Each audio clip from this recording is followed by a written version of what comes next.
Tell me pretty lies, look me in the face. Tell me that you love me, even if it's fake. 안녕하십니까? 아렌지아입니다. 요즘에는 어렵지 않은, 그렇지만 내용 면으로는 중요한 것들을 진행하고 있는데요. 오늘도 역시 어렵지는 않지만 중요한 BST, 즉 블러드 슈거 테스트라고 하는 혈당 검사에 대해 진행해 보겠습니다.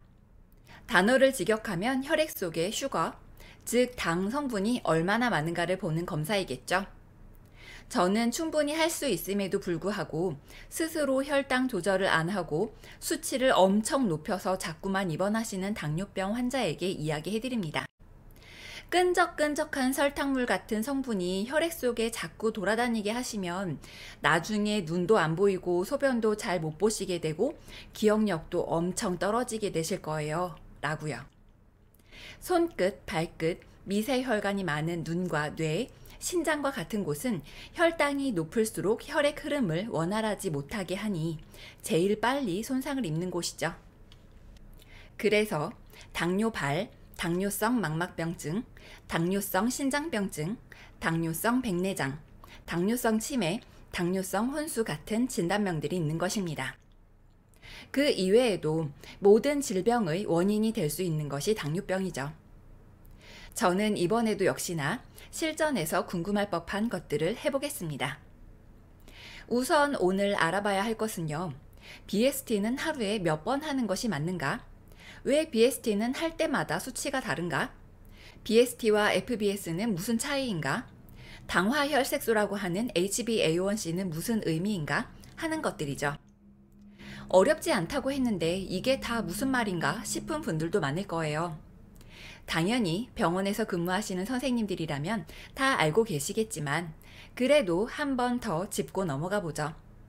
늘 그렇듯이 제가 오랜 경험으로 알게 된 것들을 더 알려드리게 될지도 모르니까요. 오늘은 원래라는 말이 가끔 나올 것 같은데요. 환자가 당뇨병으로 입원해서 하루 4번 시행되는 혈당 검사를 할 때 왜 검사를 할 때마다 수치가 달라요? 라고 물어보면 원래 그런 거예요 라고 답을 하시나요? 이렇게 해보면 어떨까요? 몸속에서 혈액은 계속해서 흐르죠. 식사를 하시면 혈당 수치가 확 올랐다가 인슐린 때문에 천천히 내려가는데 그게 혈액 속에서 계속 움직이니까 1분 전에 검사해도 결과가 달라질 수 있는 거예요 라고요. 약 15초 정도 되는 이 설명이 어렵지는 않으시겠죠? 그리고 이건 원래라고 하기에는 어렵지만 병원에서 대부분 루틴으로 진행되는 BST는 하루 4번이죠. 선생님들은 언제 하는 것으로 알고 계실까요? 질병관리본부에서 권고하는 혈당 측정 기록 시간은 아침 식전, 아침 식후 2시간, 저녁 식전, 취침 전입니다. 그런데 병원마다 업무 시간이 약간씩 다를 수 있으니 어떤 병원은 7시, 11시, 4시, 9시 또는 6시, 10시, 4시, 9시 또는 5시, 11시, 4시, 10시 하는 곳도 있겠어요. 그런데 우리는 모두 알죠. 환자 한 명 한 명의 각자의 시간에 맞춰 혈당 검사를 할 수 없다는 것을요. 체열팀이 있지 않는 한 새벽에 나이트 근무자가 체열과 혈당 검사 바이탈 사인을 모두 다 해놓아야 하는 경우가 많은데 그렇게 되면 새벽 4시 30분에도 혈당 체크를 하기도 하죠. 아침 식사는 7시에서 8시 사이에 나오지만 딱 그 시간에 맞춰 아침을 드시는 환자가 얼마나 될 것이며 밥을 좀 천천히 드신 분만 따로 시간 맞춰 검사를 할 수 있는 여건도 아니기에 대부분 10시 또는 11시 정도의 혈당 검사를 진행할 테죠. 저녁 식사가 5시에서 6시 사이에 나올 테니 저녁 식사하기 전에만 측정하면 되니까 4시나 5시에 하겠고 자기 전이면 나이트 근무자가 출근하기 전에 마무리를 지어 놓아야 하니 대부분 9시쯤 아니면 그보다 일찍 검사가 진행될 수도 있겠네요.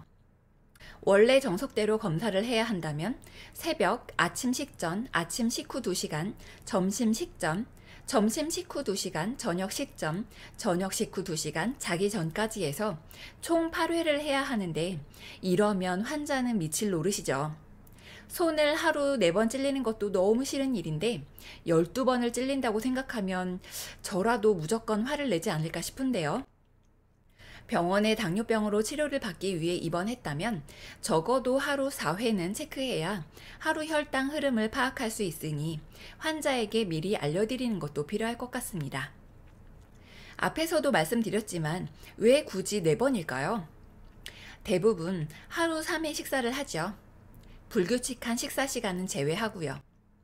병원에 입원을 했다면 하루 3끼 꼬박꼬박 제 시간에 맞춰 식사가 나오니까 어쩌면 측정이 더 편할 수도 있겠어요. 규칙적으로 3회 식사를 한다고 했을 때 당뇨병이 없는 사람은 인슐린의 정상 분비로 혈당 수치가 약간씩 올라갔다가 바로 내려가는 것을 확인할 수가 있고요. 당뇨병이 있는 환자의 경우 식사를 했을 때 바로 인슐린 분비가 어려우니 혈당 수치가 급격히 상승하고 혈당이 떨어지는 속도는 느리고 수치도 정상인보다 높습니다. 어느 정도 소화 과정이 완료되고 혈당이 정상화되어야 하는 시점이 식후 2시간인데 그때에도 혈당이 높다면 먹는 약이나 인슐린으로 혈당을 낮춰줘야 하는 것이죠. 만약 식후 2시간 후에도 300 이상의 수치로 올라있는 상태일 때 또 다시 식사를 하게 되면 혈당 수치는 더 올라가게 될 테니까요. 여기 한 연구 결과가 있습니다. 정상인은 식사를 계속 제공해도 문제가 없지만 혈당이 높은 상태에서 계속해서 포도당이 있는 식사를 제공했을 경우 혈당이 한도 끝도 없이 올라가는 것을 볼 수 있죠. 오른쪽 결과는 포도당이 아닌 일반 식이를 제공한 경우입니다. 그래도 혈당이 높은 환자는 정상 환자보다 혈당이 높죠. 사람마다 식습관이나 생활습관이 모두 다 다르죠. 각각의 그 모든 분들의 하루 혈당 수치 흐름에 따라 약을 조절해 줘야 하는데 그러려면 환자 한 명 한 명의 시간에 따른 혈당 결과를 알아야만 하는 것이죠. 그러니 하루 동안 혈당이 시간마다 널뛰기를 하는 분의 경우 12번을 체크해야 하는 경우도 있고 어느 정도 안정이 되어 있는 분들은 하루 2번으로 끝나는 경우도 있습니다. 이렇게 여러 차례 혈당을 확인해서 흐름을 파악하여 조절을 해드리는 것을 혈당 패턴을 관리해 준다고 하는데요. 약 3일에서 7일 정도 앞에서 말씀드린 집중 혈당 체크를 통하여 그 결과를 토대로 식이, 운동, 생활습관 교정을 포함하여 먹는 약이나 인슐린 주사와 같은 투약을 해서 하루의 혈당을 안정적으로 조절해드리는 것입니다. 만약 환자가 왜 나는 이렇게 여러 번 찌르냐고 묻는다면 하루 동안의 혈당 흐름을 보여드리면서 BST 결과를 포함하여 FPS, HbA1c 수치를 알려드리고 혈당 검사를 그렇게 많이 하는 이유를 알려드리는 것이 좋죠. BST는 블러드 슈거 테스트라고 했죠. 손끝에서 측정하는 것이고 FBS는 패스팅 블러드 슈거라고 즉 공복 시의 혈당이라고 하여 8시간 이상 금식 상태에서 체열을 통해서 정확한 수치가 혈액 검사 결과로 나오는 것입니다. 혈당은 여러 차례 측정이 되어야 하는데 혈관을 계속 찔러서 검사를 할 수 없으니 BST가 가장 효율적인 측정 방법이 될 수 있겠죠. HbA1c는 수액편과 인슐린편에도 이야기해드렸었는데요. 당화혈색소라고 하여 적혈구 내의 헤모글로빈, 즉 혈색소와 결합한 당이 어느 정도 있는가를 보는 것인데 적혈구의 수명이 약 3개월이죠. 3개월 동안 축적된 당화된 헤모글로빈의 수치를 확인하는 것인데 몇 %가 당화되어 있는지 보는 것이죠. 그러니 평균 3개월 동안 어느 정도 높았는지를 추측하는 것이 가능합니다. 1% 오를 때마다 3개월 동안 평균적으로 혈당은 약 30 정도 높았다는 이야기가 되는 것이죠. 혈당 검사 기계는 여러 가지 모양이 있죠. 스틱을 먼저 끼우고 전원을 켜야 하는 경우도 있고 기계 전원을 켜고 나중에 끼워야 하는 정도의 차이가 있겠고 EMR과 바로 연동되는 기계가 있기도 하죠. 그러나 작동법은 거의 다 비슷합니다. 어떻게 하는 것인지 알면 바로 할 수 있죠. 손가락 양쪽으로 해야 덜 아프다고 하는데 제가 여기저기 많이 해봤는데 다 아픕니다. 낮은 단으로 돌려서 찌르고 좀 열심히 짜내는 것이 훨씬 덜 아픈 것 같아요. 그럼 이제 한번 보시죠. 손 씻기는 기본이죠. 이 혈당 기계는 전원을 켜고 스틱을 먼저 끼우게 되어 있네요. 체열기에 란셋을 끼웁니다. 캡을 따서 버리고 체열기는 닫고요. 손끝을 만져보아서 연약한 피부는 단수를 낮게, 손끝이 단단하거나 굳어있을 경우 단수를 높게 하고요. 알코올 솜으로 체열할 부분의 피부 소독을 하고 찌릅니다. 그리고 혈액을 좀 짜내서 스트립 부분에 대면 혈액이 빨려 들어가죠. 그러면 바로 수치가 나오면 끝! 당뇨 수첩에 수치를 써주고 퇴원해서 집에서도 관리할 수 있도록 해드립니다. 혈당이 의사가 정한 기준 이상으로 올라가면 노티파이 후 투약이 필요하면 투약을 진행하죠. 란셋에 찔리는 찔림 사고가 엄청 많으니까 매우 주의해야 합니다.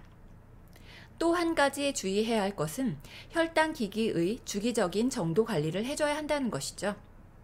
만약 기계의 센서에 문제가 있는 상태라면 결과에 영향을 미치기 때문에 주기적으로 기계 점검이 필요합니다. 이렇게 해서 정말 간단하지만 중요한 혈당 검사에 대해 진행해 보았습니다. 그럼 오늘은 여기까지 하고요. 이만 들어가 보겠습니다. 아렌지아TV 오늘 하루도 무사히.